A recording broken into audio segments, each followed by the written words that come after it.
کدوم مدل سازدهنی رو بخرم که بتونم باهاش اون سبکی رو که دوست دارم رو یاد بگیرم.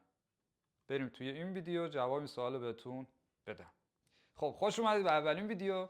بریم ببینیم چه سازدهنی رو باید بخرید که مناسب کارتون باشه. مهمترین نوعش اینه. نه شوخی کردم، این نیست، این تزیینیه. ولی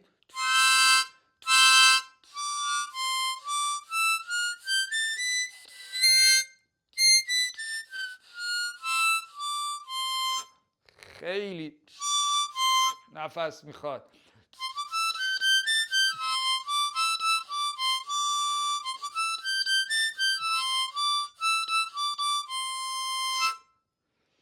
این برونه که میخوام باشگاه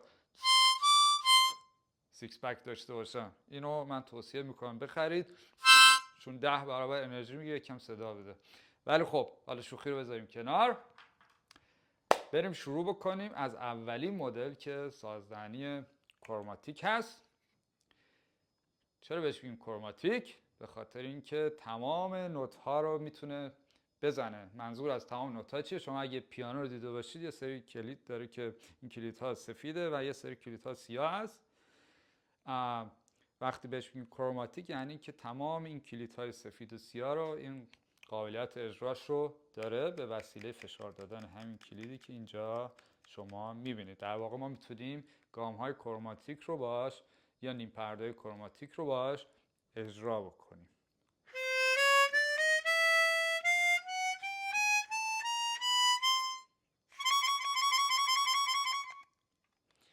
این خب میشه گفت توی همه هارمونیکا رنج بیشتری رو، یعنی تعداد نوت‌های بیشتری رو برای ما کاور میکنه و میتونیم باش نوازندگی بکنیم. اینی که من دارم 16 سوراخه، استانداردش 12 سوراخه که خب 4 تاشو کم کنیم میشه 12 سوراخ که 3 اکتاف صدا میده.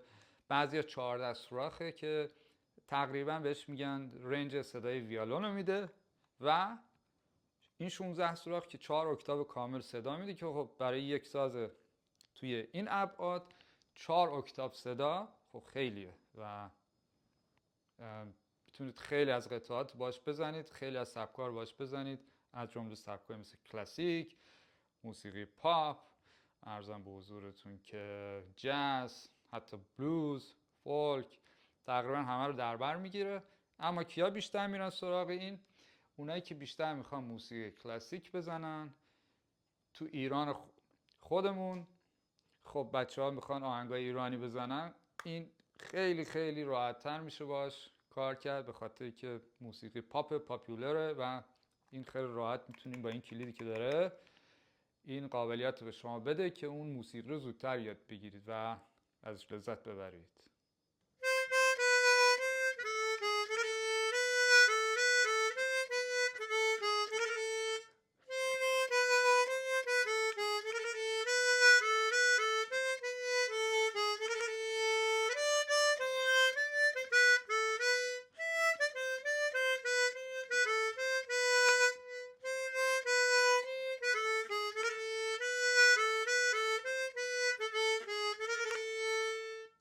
ساز بعدی ترمولو است. حالا چه بهش میگیم ترمولو؟ اگه دقت بکنید ما 2 ردیف سوراخ داریم، یه ردیف بالاست یه ردیف پایینه. این 2 تا ردیف در واقع یک نوته، یعنی بالا و پایین یه نوته. مثلا اگه بالای سیه دوه، پایینی هم دوه، ولی از لحاظ فرکانسی یه مقدار با هم اختلاف دارن. در نتیجه شما وقتی میزنید تکنیک ترمولو رو برای شما تولید میکنه. یعنی لرزش وقتی من مثلا رو کروماتیک بزنم شما اینو نمیشنوید، ولی روی این بدونید که من بخوام این کار رو با دست یا با دهنم انجام بدم، اگه بخوام رو کروماتیک این کار رو بکنم میشه.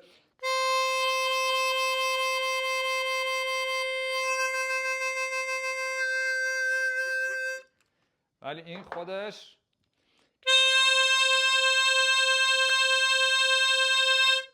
این کار رو انجام میده. به خاطر همین بهش میگیم ساز ترمولو.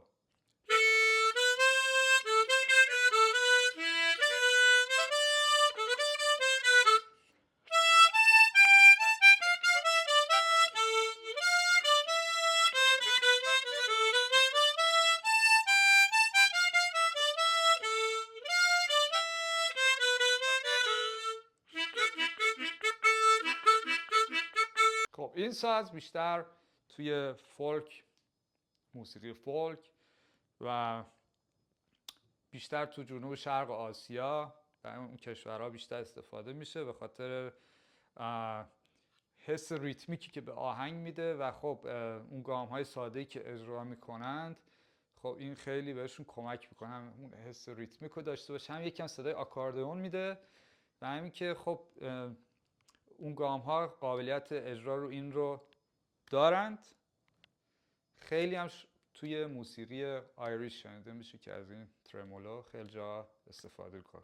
و اما شاید معروف ترین مدل سازدهنی هارمونیکا که در دنیا وجود داره، البته شاید نه توی ایران ولی توی دنیا، که این دیاتونیک 10 سوراخه که بهش میگن به طور کلی بلوز هارپ یا بلوز هارمونیکا، به خاطر که بیشتر در موسیقی بلوز استفاده میشه. و بجز کروماتیک که خب گفتم به خاطر این کلید شما میتونید تمام نوت ها را اجرا بکنید بدون محدودیت، سازهایی مثل ترمولو و این دیاتونیک یا بلوز هارپ اینا در گام خاصی تولید میشه. مثلا این توی گام C2 هست، یعنی شما آهنگ‌هایی رو میتونید بزنید که در گام 2 نوشته شده. یا توی بلوز G هست که حالا توی ویدیوهای بعدی در مورد اینکه چجوری گام 2 میشه بلوز G یا سول با هم صحبت خواهیم کرد. یا مثلا این وقتی 2 هست در گام دو ماژور یا مینور وابستش لا مینور میتونید اجرا بکنید، فقط هم مینور تئوریک. حالا اینا گوشه ذهنتون باشه، من وارد خیلی جزئیات نمیشم، ولی خب اگه دوست داشتید برام کامنت کنید، من تو ویدیوهای بعدی کم کم اینا رو براتون باز میکنم داستان رو. این ساز دیاتونیک نوع کوکش خیلی جالبه، برعکس اونا که خب همون گام دوره می فا سول لا سی به صورت منظم چیده شده، این یه جوری چیده شده که بشه باهاش آکورد اجرا کرد در وهله اول.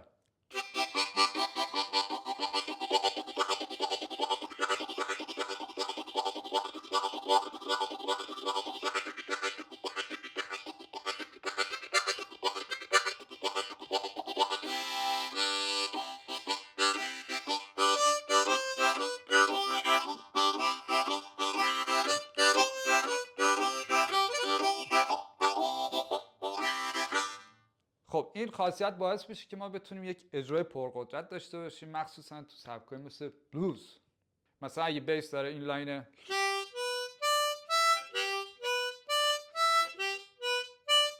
بام بام بام بام بام بام بام بام، این داره این لاین بیس رو میره، بعد این ما میتونیم رو با آکورد ترکیب کنیم.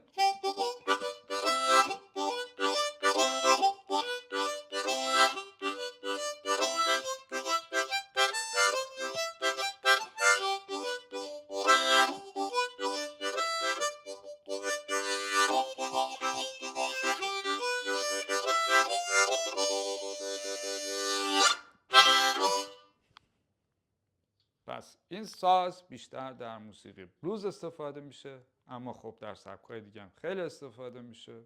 تو فولک استفاده میشه، تو جاز استفاده میشه، ولی خب محدودیتش اینه که شما یه سری نوتایی رو ندارید که باید با استفاده از تکنیک بند اونو تولید کنید.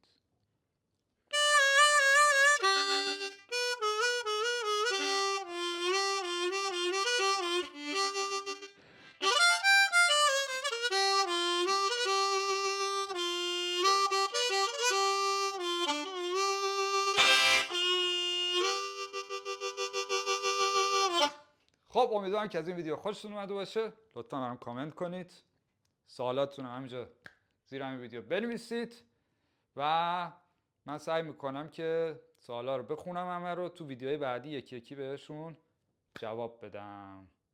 تا ویدیو بعد، فعلا.